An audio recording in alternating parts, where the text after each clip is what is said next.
ये इसका जो 4 का वचन है, 4 और 5,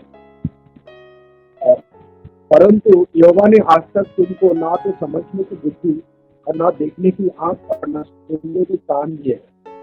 मैं तो तुमको जंगल में 40 वर्ष तक लिए फिरा और ना तुम्हारे तन पर रक्त पुराने हुए और ना तेरी चूटियां तेरे पैरों से पुरानी हुई है।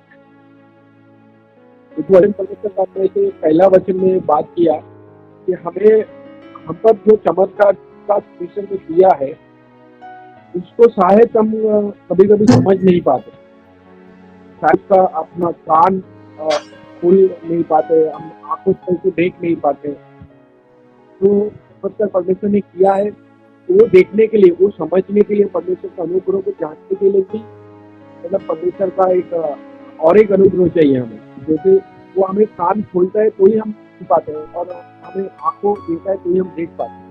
तो हमें इन दिनों में मुझे ऐसा लगा मुझे और अनुग्रह को जानने के लिए प्रार्थना करना चाहिए। प्रभु आपने मेरे ऊपर जो अनुग्रह किया जो जान ही नहीं पाया, मतलब समझ ही नहीं पाया। ये हम जब वचन में पढ़ते 40 वर्षों तक उसका ना वस्त्र हुए ना जूतिया कुछ खराब हुआ, ये बड़ा चमत्कार है, लेकिन ये चमत्कार उन लोगों ने ध्यान ही नहीं दिया। इसी से इस समय में परमेश्वर ने जो अच्छी रीति से खाली जीवित रखा नहीं, अच्छे रीति से रखा है।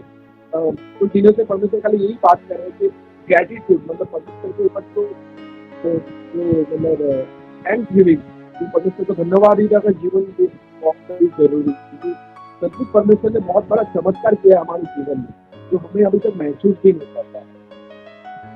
तो उनका धन्यवाद है, इतना सब परमेश्वर ने बात किया। उसका 9वां वचन, इसलिए इस वाचा की बातों का पालन करो ताकि जो कुछ करो वह सफल हो।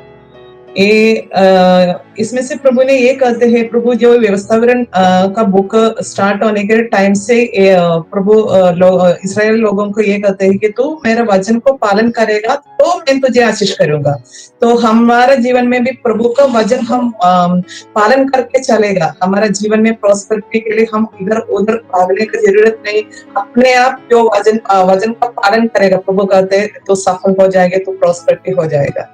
ये वचन से बात परमेश्वर मुझसे 29 का 12 से बात किया, पर उसका आगे भी है कि जो वाचा तेरा परमेश्वर यहोवा आज तुझसे बांधता है और जो शपथ वो आज तुझको खिलाता है उसमें तू साझी हो जाए।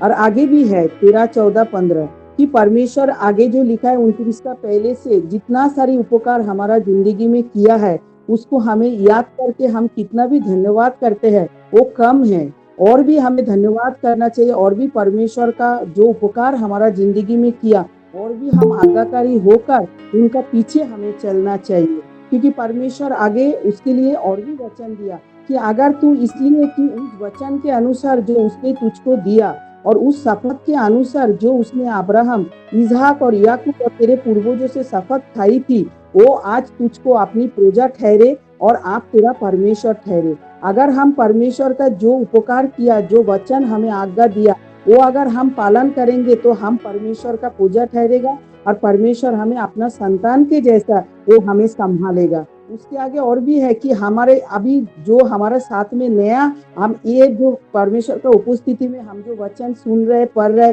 सब पढ़ के परमेश्वर उनको भी इसका अंदर शामिल कर लेंगे। तो परमेश्वर इस वचन से यही बात करता है कि हमें सारी वचन और आज्ञा को हमें पालन करना चाहिए, तभी हम परमेश्वर का प्रजा या संतान होकर हम परमेश्वर का पीछे पीछे चल सकता है और परमेश्वर का सारी आशीष का भागी हम हैं। Verse 9 कहता है, Therefore keep the words of this covenant and do them, that you shall prosper in all that you do. अब प्रभु कहता है, Keep the word of the covenant and you will prosper. अगर ये देखेंगे जोशुआ 1:8 में भी यही कहा है, परमेश्वर ने जोशुआ से कहा है, If you meditate, you shall meditate on the word of God day and night. You will make your way prosperous and you will have good success. अगर हमको जिंदगी में आगे बढ़ना है, सक्सेस चाहिए, तो हमको प्रभु का जो वचन है उसमें हमको मेडिटेट करना है और दिन रात उसमें हमको प्रभु के साथ में रहना है। यही प्रभु मुझसे बातें किया है। Thank you Lord. ये मूसा ने उनका सेवकाई के अंतिम समय में बोलने वाला कुछ अध्याय में 29, 30, 31, 32, 33 अध्याय उसका लास्ट सरमन, लास्ट सेवकाई, एक बड़ा झुंड को, एक महासमूह को उन्होंने मिस्री से बाहर लाया। 40 साल उनको मरुभूमि से उन्होंने लेके आया। अभी मूसा का मृत्यु का समय निकट आया है। चैप्टर 31 में हम देख सकते हैं मूसा जोशुआ को बुला के उसके हाथ में प्रजा को सौंप के वो जा रहे। अभी आखिरी में जो बोलना चाहिए वो बातों में इस्राएल का लोगों के साथ में मूसा कम्युनिकेट करके जा रहे। एक बात तो कहा, तुम मिस्री में किस परिस्थिति में था ये कभी भी भूलना नहीं है। क्या क्या देखा है भूलना नहीं है। मिस्री में तुम क्या क्या देखा है। दूसरा बात कहा, इस मरुभूमि में परमेश्वर तुम्हें कैसे चलाया ये भी भूलना नहीं। वायदा का कनान देश में प्रवेश करेगा, ये दोनों बात तुम्हें भूलना नहीं। मिस्री में जो परीक्षा, अंग्रेजी में ट्रायल्स लिखा है, पीढ़ी पीढ़ी तक मिस्री का देश में गुलाम होकर जो कष्ट उठाया, संकट उठाया, वो भूलना नहीं। परमेश्वर का आत्मा परसों हमें भजन संहिता 33 दिया, कल हमें निर्गमन 2 दिया, आज हमें व्यवस्था 29 दिया। मैं इसमें एक ऐसे लिंक देख लो। भजन संहिता 33 में हम पढ़ा, यहोवा जो परमेश्वर बन गया जादी, उन्होंने चुना हुआ प्रजा, वो धन्य है। यहोवा परमेश्वर बन गया, उन्होंने चुना हुआ जाति, ना तो उन्होंने चुना हुआ उनका प्रजा, उनका लोग भाग्यशाली है, धन्य है। अभी ये जो 29वां अध्याय में मूसा इस प्रजा को कह रहे, आज एक डिसीजन लेने के लिए आप लोग आया है। आप लोग एक शब्द खाना पड़ेगा और परमेश्वर इस काम के लिए आपको बुला के महासभा को उनका आगे खड़ा कर दिया है। कौन सा काम के लिए? आपको उनका प्रजा बनाने के लिए। देखो साम्स 33 में हम पढ़ा, ऐसे जाति, ऐसे चुने हुए लोग धन्य है, they are lucky, they are blessed. ऐसे अगर हम पढ़ा इस अध्याय में, उस जो रेवलेशन हमें मिल रही चैप्टर 29 में, कब चुना, कैसे चुना और चुनने का समय में क्या शब्द खाया, ये भी भूलना नहीं। हम सभी लोग परमेश्वर का बच्चा है, परमेश्वर चुने हुए लोग है, हम धन्य लोग है, लेकिन ये हमें भूलना नहीं है, जब परमेश्वर हमें चुना, हम उनके साथ में कुछ वाचा बांधा है। कोई वाचा का मतलब कोई शब्द है ना, कोई एक ओथ, हम शब्द का क्या बोला है, क्या बोला है? प्रभु हम आपको आराधना करेंगे, आपको छोड़ के हम कहां भी जाएगा नहीं। हालेलुया। ये 9वां आयत से काफी लोग पढ़ा था, उस वचन में काफी लोग पढ़ा था। उस आयत में लिखा है, carefully follow the terms of this covenant so that you may prosper in everything you do. All of you are standing today in the presence of the Lord your God. अब सभी लोग आज प्रभु की उपस्थिति में इसीलिए खड़ा है। Your leaders and your chief men, your elders and officials and all the other men of Israel, together with your children and your wives and the aliens living in your camps, who chop your woods and carry your water.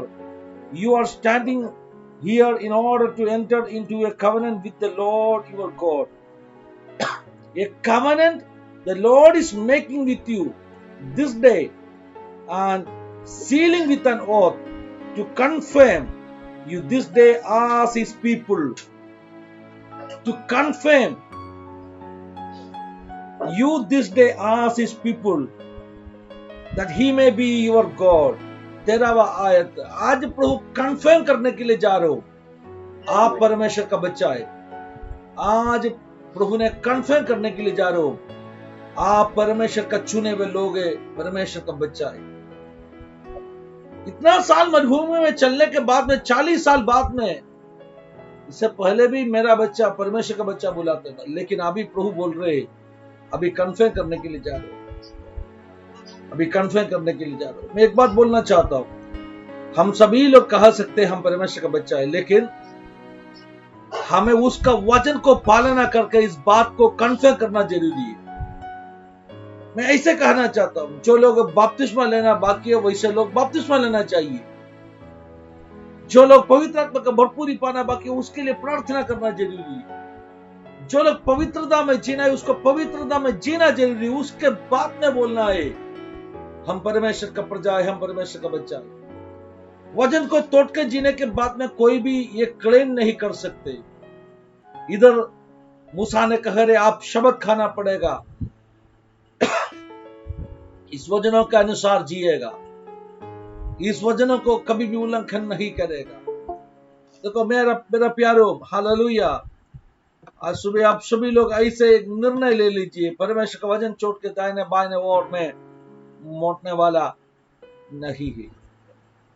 तो मैंने कहा यहोवा परमेश्वर एक जाति बनाने का समय, उनका बनाने का समय, एक कवनेंट में एंटर कर रहा हूं। जब कवनेंट एक वाचा बांधेगा तभी ये सभी लोग, उधर क्या लिखा है मालूम है, जो बुजुर्ग लोग हैं, जो नेता लोग हैं, जो आम परिवारों में पराया जो लोग उनका बीच में रहते वो लोग है, प्लस जो आया, जो ये सभा को बुलाया तभी नहीं आया लोग भी है, घर पे बैठा है, उन सभी लोग इस वाचा का नीचे, उन सभी लोग इस शब्द जो खा रहे, उस शब्द उन सभी के लिए लागू है।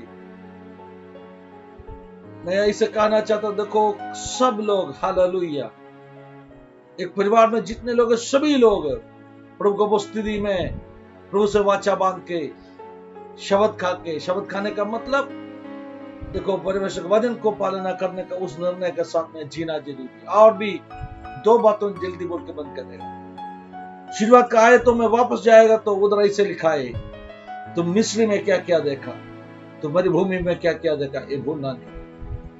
हम कल का वचन में ये सुना था कैसे मूसा को प्रभु ने, इन लोगों को छुड़ाने के लिए प्रभु ने बुलाया। मूसा का सेवकाई का शुरुआत हम देखा था,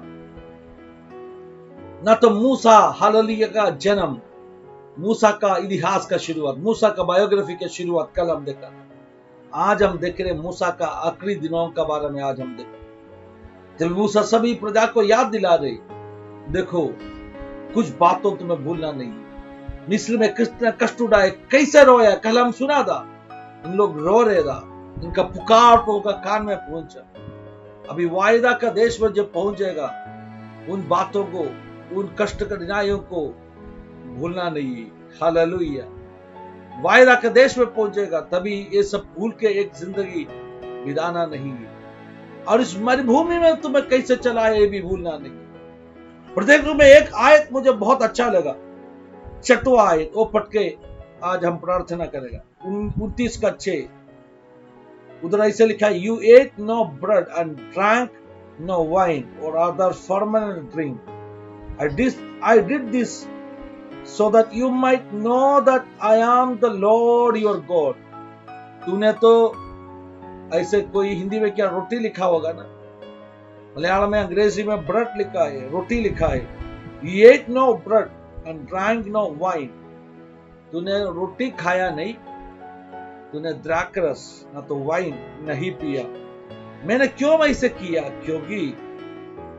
क्योंकि तुम्हें जानना है मैं यहोवा परमेश्वर। इसका मतलब क्या है? इन्होंने रोटी खाया नहीं, इसका मतलब क्या है? इन्होंने द्राक्ष मधु पिया नहीं, इसका मतलब क्या है?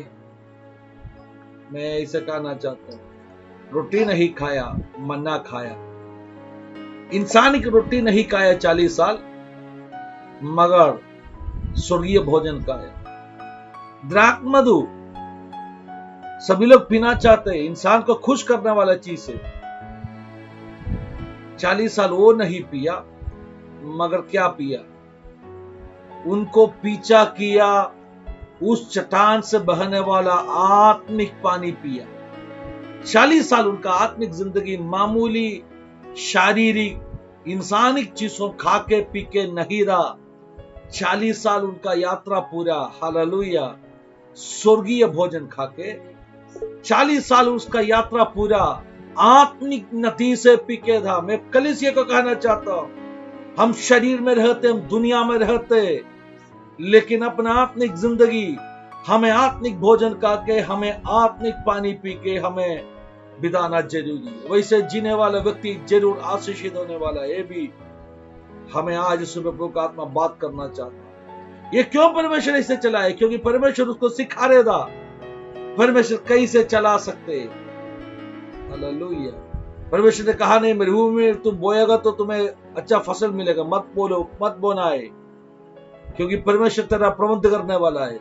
तुम नहीं बोया तो भी इस मरुभूमि में आगाज से स्वर्गीय, कम ऑन चर्च, आज सुबह प्रभु का आत्मा कह रहे, परमेश्वर का बच्चा का आशीष दुनिया का खाते से नहीं है, परमेश्वर का बच्चा का आशीष स्वर्गीय खाता से। कितना लोग मुझे विश्वास करते हैं? इवन तो you may be working somewhere, even तो आप कुछ जगह में काम करते होगा, आप कुछ जगह में बिजनेस करते होगा, सब कुछ सही है, लेकिन परमेश्वर का बच्चे का आशीष उस खाते से नहीं है। परमेश्वर का बच्चा का आशीष स्वर्गीय खाते से। एक क्षण हम समर्पण करेगा, एक क्षण हम आंखों बंद करेगा, ऐसे विश्वास के साथ में आज सुबह प्रार्थना कर दीजिए, मेरा आशीष हो। इस अध्याय में स्पष्ट रूप में लिखा है, ये वचन को पालना करेगा तो हम आशीषित हो जाएगा। आप आशीषित हो जाएगा, आपको विश्वास करना है। आपका आशीष, हालेलुया, इंसानिक रोटी, आपका आशीष इंसानिक द्राक्ष मधु। इंसान के लिए उस समय में सबसे अच्छा एक क्या बोलते हैं पीने का एक क्या बोलते हैं एक वस्तु है द्राक्ष रस। लेकिन परमेश्वर ने कहा ना, तेरा आशीष वो नहीं है, तुम्हें ऐसे नहीं चलाया, तुम्हें मैं स्वर्गीय भोजन मन्ना खिला के तुम्हें मैं उस नदी से पीने के लिए दिया, उस नदी से। लास्ट संडे हम जो भजन संगीता पढ़ा, उस भजन संगीता में भी था प्रभु का हालेलुया नदी का बारे में और उस आशीष का, उस चिकनापन का बारे में। संडे होगा ना तो फ्राइडे होगा, हमको एक सेशन में हम पढ़ा था। उस नदी में पानी भरा हुआ है मेरे प्यारे, आपके लिए, मेरे लिए। और ये बात भी समझ लो, 40 साल पूरा उन्होंने कुछ शारीरिक चीजों से दूर रहा, ये भी ऐसे भी एक मतलब है। कुछ चीज को उन्होंने छोड़ा, ये भी ऐसे मतलब है। हमें अपने आत्मिक जिंदगी में कुछ चीजों को छोड़ना भी चाहिए। जैसे लोग द्राक्ष मधु को छोड़ा ना, वैसे कुछ चीज जो परमेश्वर छोड़ने के लिए कहते, वो छोड़ना भी जरूरी है। 40 साल का मरुभूमि यात्रा, हम भी एक मरुभूमि यात्रा में, हमें प्रोहिस मरुभूमि यात्रा पूरा हालेलुया ऐसे संभालने वाले। मैं एक वचन पढ़ने के लिए आशा रखता हूँ, वो पढ़ के फिर खत्म करेगा, क्योंकि वो भी इंपॉर्टेंट है। इसीलिए व्यवस्थावरण 32 में लिखा है परमेश्वर कैसे इनको चलाया। हालेलुया, व्यवस्थावरण 32 में लिखा है। धन्यवाद यीशु। काफी बातों एक से पढ़ेगा तो आपको पता मिलेगा, लेकिन कंक्लूड कर रहा हूं, इसलिए उसका 7 से आप देख लीजिए, व्यवस्थावरण 32 का 7 से देख लीजिए। जो जुना पूर्व दिवसों को ना, पहले का दिनों को आप याद करो। अभी मूसा का अंतिम दिनों का प्रभाषण है, 2-3 अध्याय है मूसा का। व्यवस्थावरण पूरा मूसा का अंतिम दिनों का प्रभाषण है, व्यवस्थावरण पूरा। अभी अंतिम दिनों का प्रभाषण का अंतिम भाग में मूसा क्या कह रहे, जो पूर्व दिनों को, पहले का दिनों को तुम याद रखो। हालेलुया, पहले का पीढ़ियों को, उस दिनों को, उस वर्षों को याद रखो। तेरा पिताजी से पूछो, उन्होंने कहेगा तुझसे। हालेलुया, परमेश्वर के दासों को पूछो, वो कहेगा। हालेलुया, धन्यवाद यीशु। और उसका हालेलुया आगे आप देखेगा तो 10वां आयत है, 9वां आयत है, यहोवा का ईसा उनका प्रजा है। हालेलुया, याकूब उसका निज भाग है। उन्होंने मरुभूमि में, शून्य देश में उसको संभाला, आंखों का पुतली जैसे संभाला। कैसे उकाब घोंसले को तोड़कर उसका बच्चों को, हम हमेशा उपयोग करने वाले एक आयत, बच्चों को उठना सिखाते। हालेलुया, वैसे ही परमेश्वर उसको चलाया, उनका बीच में कोई पराया देवी देवता नहीं था। एक उकाब कैसे उसका बच्चों को पंगों में उठा के लेकर चलते वैसे चलाया परमेश्वर, सिखाया परमेश्वर। घोंसले को कभी कभी तोड़ेगा, लेकिन वो भी सिखाने के लिए भूलना नहीं है। हालेलुया। आपका जीवन में घोंसले को तोड़ने वाला अनुभव होते तो ना, वो भी किस काम के लिए हो रहे? हालेलुया। उठना सिखाने के लिए हो रहे। अभी जो लेवल है उस लेवल को बदलने के लिए हो रहे। इसलिए उस पूर्व दिनों को भूलना नहीं है। आशीषित करने वाला परमेश्वर, हाथ पकड़ के चलाने वाला परमेश्वर इस मरुभूमि यात्रा में पूरा अपने साथ में रहेगा। साथ में प्रार्थना करें।